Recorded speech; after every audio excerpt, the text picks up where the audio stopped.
Hello friends, स्वागत है। और इसमें हम मात्रात्मक क्रांति को देखेंगे। ठीक है कि मात्रात्मक क्रांति क्या है। ठीक है, मात्रात्मक क्रांति से जुड़े हुए चीज़ों को हम देखेंगे। ठीक है कि मात्रात्मक क्रांति है क्या।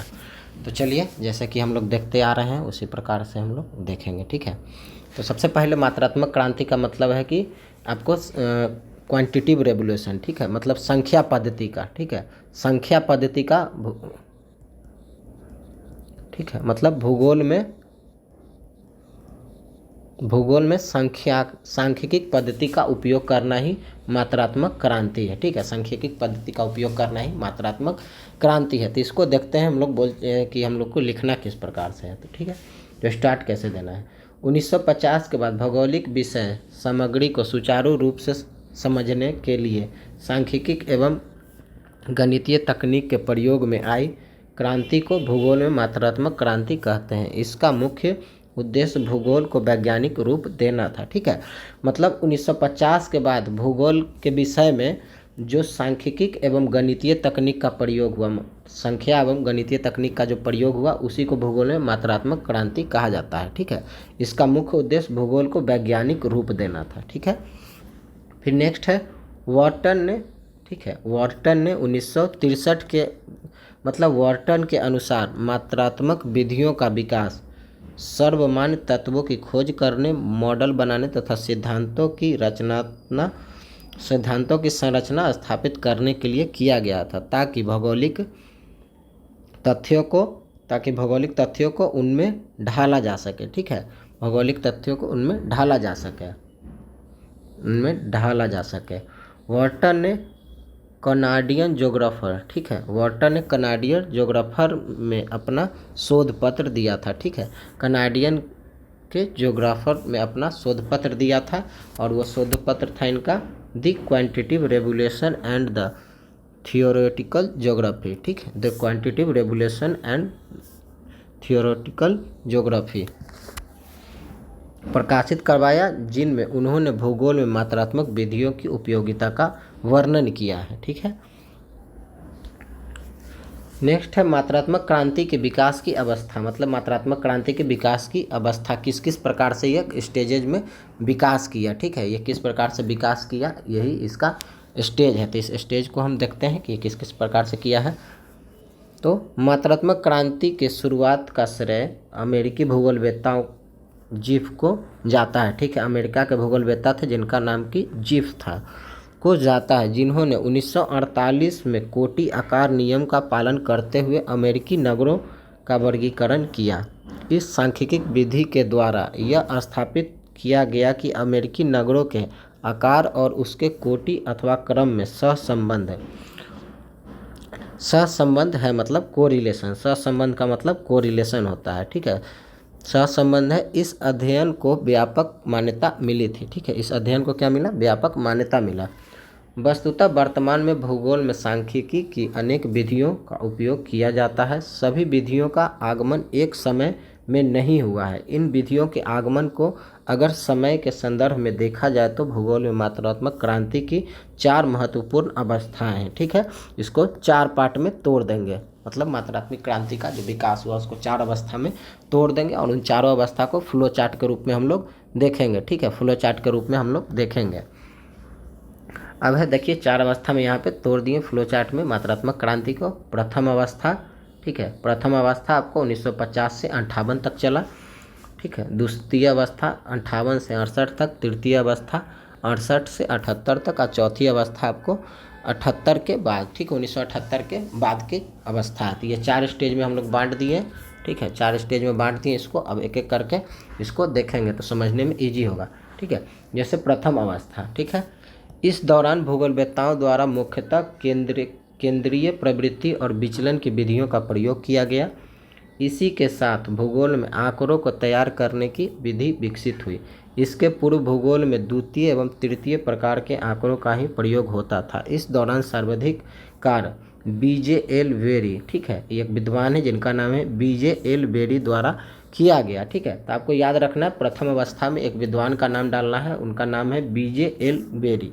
ठीक है, ये डालते रहिएगा तो एग्जामिनर को लगेगा कि सेंटेंस याद है, नहीं तो ऐसे ही लगेगा कि ये केवल बात बना रहा है। तो इन चीज़ों को लिखना है। ठीक है, फिर नेक्स्ट है द्वितीय अवस्था, ठीक है। द्वितीय अवस्था है, तो द्वितीय अवस्था आपको 1958 से 68 के दौरान भूगोलवेत्ताओं द्वारा सांख्यिकी की अधिक विकसित विधियों का उपयोग किया गया। ऐसी विधियों में पियर्सन और स्पर्शमैन, ठीक है, पियर्सन और स्पर्शमैन की विधियों से कोटि आकार सहसंबंध का भी वैज्ञानिक बोध होता है, ठीक है। भूगोलवेत्ताओं द्वारा परंपरागत रूप से बनाए जा रहे स्कैटर मानचित्र पर रिग्रेशन लाइन भी खींचे गए, जिसकी मदद से स्वतंत्र और निर्भर रहने वाले चरों के बीच के निकटतम संबंधों का पता चलता है। फिर नेक्स्ट तीसरी अवस्था है, ये 68 से 78 के बीच का समय है। इस दौरान भूगोलवेत्ताओं ने नियरेस्ट नेबर सांख्यिकी विधि का उपयोग करते हुए बस्ती भूगोल के परिणामों की अधिक उपयोगी बनाए। जैसे सभी नगरों की गंदी बस्तियां होती हैं, लेकिन गंदी बस्तियों के विकास के मूल कारणों का निर्धारण अत्यंत ही जटिल कार्य था।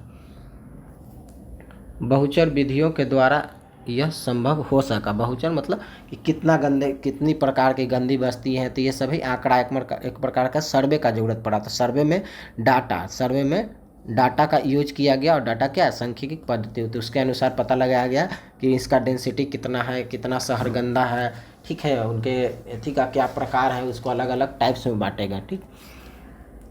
इस समय सर्वाधिक महत्वपूर्ण कार्य ब्रिटिश भूगोलवेत्ता जैसे चोरले तथा हैगेट द्वारा किया गया। दोनों ने संयुक्त रूप से मॉडल्स ज्योग्राफी नामक पुस्तक लिखे, जिससे मॉडल निर्माण की दिशा में क्रांति ला दी गई, ठीक है। उसको बाद है नेक्स्ट चौथी अवस्था 1978 के बाद भूगोलवेत्ताओं द्वारा विश्लेषण के अधिक विस्तृत तकनीक विधियों का आधार स्तंभ सांख्यिकी क्रांति ही है। इसके अंतर्गत भूगोलवेत्ताओं द्वारा कृत्रिम उपग्रह से प्राप्त मानचित्र, संसाधन सर्वेक्षण और भू उपयोग सर्वेक्षण में आधारभूत उपयोगिता साबित हो रहे हैं। अतः नवीन भूगोल में कंप्यूटरीकरण, ठीक है, नवीन भूगोल में कंप्यूटरीकरण की प्रवृत्ति का विकास हुआ। इस प्रवृत्ति ने भूगोल को वैज्ञानिक विषयों की कतार में लाकर खड़ा कर दिया, ठीक है। तो ये 4 अवस्थाओं में जो इसका विकास हुआ उसको यहाँ पर बता देना। उसके बाद मात्रात्मक क्रांति का गुण बताना है, ठीक है, मात्रात्मक विधि का गुण। तो इसका गुण क्या है, इसके निष्कर्ष सर्वव्यापी और प्रायः सर्वकालिक होते हैं। इसके यथार्थ वस्तुनिष्ठ विवरण प्राप्त होते हैं। यथार्थपरक अध्ययन मात्रीकरण पर निर्भर है, यह एकरमैन का सिद्धांत बोला गया है, ठीक है। तो इसको भी ऐड कर देंगे यहाँ पे गुण में।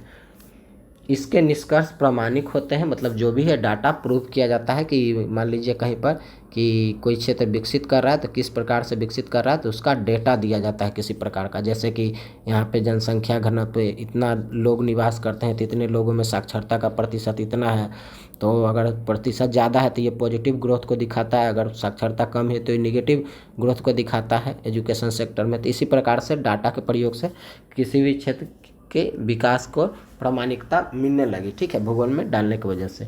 यह तुलनात्मक अध्ययन में सहायक है। क्षेत्रीय अध्ययन में इससे शुद्ध निष्कर्ष प्राप्त होते हैं। यह सिद्धांत एवं मॉडल निर्माण में सहायक होते हैं, ठीक है। नेक्स्ट है मात्रात्मक क्रांति के कारण अमेरिका यूरोप में भूगोल की उपयोगिता औद्योगिक, सामाजिक, राजनीतिक एवं क्रियाकलापों में बढ़ रही है, क्योंकि भूगोल का संबंध अनेक आर्थिक, सामाजिक और भौतिक विज्ञान से है, ठीक है।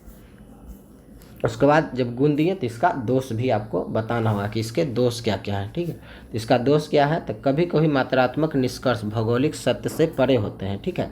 जैसे सर्वेक्षण करने कहीं भेजा गया किसी को, ठीक है, तो हो सकता है कि वहाँ पे कोई चीज़ कम है, मान लीजिए कि 1.5 आ रहा है, ठीक है, कोई चीज़ 1.5 आ रहा है तो उसको क्या करेगा, अप्रोक्स या तो 2 लिख देगा या फिर 1 लिखेगा, ठीक है। तो ये जो आधा का वेरिएशन हुआ, इस तरह का बहुत सारा चीज़ का अगर डेटा बनाता है तो इसी प्रकार से चीज़ें आपको स्पष्ट पता नहीं चलती है, ठीक है। तो ये दोष है कि जो डाटा अगर गलत, थोड़ा सा भी डाटा गलत हो गया तो आप निष्कर्ष गलत प्राप्त हो जाता है। अधिकांश भूगोलवेत्ताओं में अपेक्षित गणितीय ज्ञान नहीं होते, मतलब भूगोल का जो भूगोलवेत्ता जो होते हैं उनमें गणित के ज्ञान का अभाव होते हैं, मैथ का, ठीक है। हम भी ज्योग्राफी जानते हैं, लेकिन क्या है, मैथ नहीं जानते, मैथ का जानकारी कम है, ठीक है। अधिकतर लोग होते हैं, क्योंकि आर्ट्स के फैकल्टी में रखा जाता है, तो मैक्सिमम वही लोग कोशिश करते हैं ज्योग्राफी पढ़ने का स्टार्टिंग में, जिनका कि मैथ वगैरह में इंटरेस्ट उतना नहीं होता है। सबका सब विषय में इंटरेस्ट नहीं होता है, ठीक है। तो मात्रात्मक विधियों से थोड़ी चूक से अविश्वसनीय सूचनाएं प्राप्त होती है, यथार्थ से परे हो सकते हैं। क्षेत्रीय मात्रात्मक विश्लेषण द्वारा सार्वभौमिक सामान्य नियम सत्य से परे भी हो सकते हैं, ठीक है। मतलब जो चीज़ बताए गए हैं वो सत्य से क्या हो सकते हैं, आपको परे भी हो सकते हैं, कि कोई गलत डाटा सर्वे करके ला के दे दिया, उसी के आधार पर निष्कर्ष प्राप्त कर लिया गया, ठीक है। तो हो सकता है कि वो गलत भी हो सके। मिन्सुल के अनुसार इसके परिणाम व्यक्तिनिष्ठ भी होते हैं जो यथार्थ का विकृत चित्र प्रस्तुत कर देते हैं। ऐसे मॉडल सर्वकालिक नहीं होते, क्योंकि भौतिक, आर्थिक एवं सामाजिक तत्व परिवर्तनशील होते हैं, ठीक है। वेरी के अनुसार मात्रात्मक विधि एवं यंत्र महंगे होने से सर्वत्र सुलभ नहीं है, और ये मात्रात्मक यंत्र जो है सुलभ नहीं है, जैसे कि जीपीएस वगैरह ये सब गणना करने के लिए, ये सब सुलभ मतलब सस्ते नहीं है, महंगे पड़ते हैं। तो हर जगह ये एफोर्ड नहीं कर पाने की वजह से भी दिक्कतें आती है। अतः मात्रात्मक क्रांति भूगोल के समर्थक हार्वे ने भी स्वीकार किया कि मात्रात्मक भूगोल ने अपने कार्य पूरे कर लिए हैं, और इसका मतलब कि ये अपने समाप्ति के कगार पे पहुंच रहा है, यही इनका कहना था, ठीक है। यही इनका कहना था। किनका कहना था, तो हार्वे का कहना था कि मात्रात्मक भूगोल जो है अपना जितना विकास इसको करना था कर लिया, अब यह विकास नहीं करेगा, ठीक है। उसके बाद अन्य कई विद्वानों ने भी भूगोल के सैद्धांतिक पक्ष की अपेक्षा मात्रात्मक पक्ष पर दिए जा रहे बल को भूगोल के लिए अहितकर माना। अतः मात्रात्मक एवं सैद्धांतिक भूगोल के संबंध में भूगोल के मानव कल्याण को ही सही दिशा देगा, ठीक है। मानव कल्याण के लिए सही दिशा देगा। मतलब कहा गया कि मात्रात्मक एवं सैद्धांतिक भूगोल समन्वय, मतलब मात्रात्मक और सैद्धांतिक, मतलब पहले से जो भूगोल चले आ रहे हैं उसको, और ये दोनों को सामंजस्य से ही भूगोल का विकास जो है आगे के समय में हो सकता है, ठीक है। और ये मात्रात्मक एथी का ही आगे चल के इसका आलोचना करते करते व्यवहारिक, ठीक है, व्यवहारिक भूगोल का विकास होता है, बिहेवियर ज्योग्राफी का, ठीक है। तो ये ज्योग्राफिकल थॉट से रिलेटेड हम आज आप लोग को जो टॉपिक पढ़ाएं, कौन कौन पढ़ाएं, तो सबसे पहले आप लोग को ब्रिटिश भूगोलवेत्ता का योगदान पढ़ाएं, दूसरा निश्चयवाद की संकल्पना, तीसरा संभववाद की संकल्पना, चौथा मात्रात्मक क्रांति, ठीक है। अब बच गया आपका द्वैतवाद, ठीक है। क्या बच गया, द्वैतवाद, ठीक है। ये 66वीं में पूछ चुका है, तो हो सकता है कि शॉर्ट टिप्पणी करने के लिए दे दिए। देखिए द्वैतवाद है क्या, ठीक है। तो सिंपल सा आप जानिए कि द्वैतवाद क्या है। तो द्वैतवाद, देखिए द्वैतवाद एक संकल्पना है, ठीक है। द्वैतवाद जो है आपको बताते हैं द्वैतवाद के बारे में हम। देखिए द्वैतवाद जो होता है, भूगोल, सिंपल सा इसका डेफिनेशन है कि भूगोल के विभिन्न विषयों के बीच, ठीक है, भूगोल के जितने भी विषय हैं उनके बीच उत्पन्न विवाद ही द्वैतवाद है। जैसे कि मानव भूगोल, ठीक है, मानव भूगोल बनाम भौतिक भूगोल, ठीक है। तो इसका सिंपल सा डेफिनेशन हो जाएगा कि भूगोल के विभिन्न शाखाओं के बीच उत्पन्न विवाद ही द्वैतवाद है, ठीक है। भूगोल के विभिन्न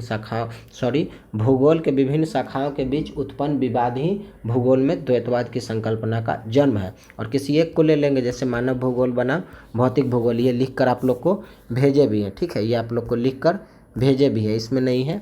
तो ये आपका जो इस बार का इम्पोर्टेंट 4 टॉपिक था, ये आप लोग को हम बता दिए हैं, ठीक है। तो ये मात्रात्मक क्रांति भी आप लोग को अपलोड कर देते हैं। अब हम आते हैं कुछ शॉर्ट क्वेश्चन 1-2 बता देते हैं आप लोग को। उसके बाद भारतीय मानसून, ठीक है, इंडियन मानसून को आप लोग को समझा देते हैं।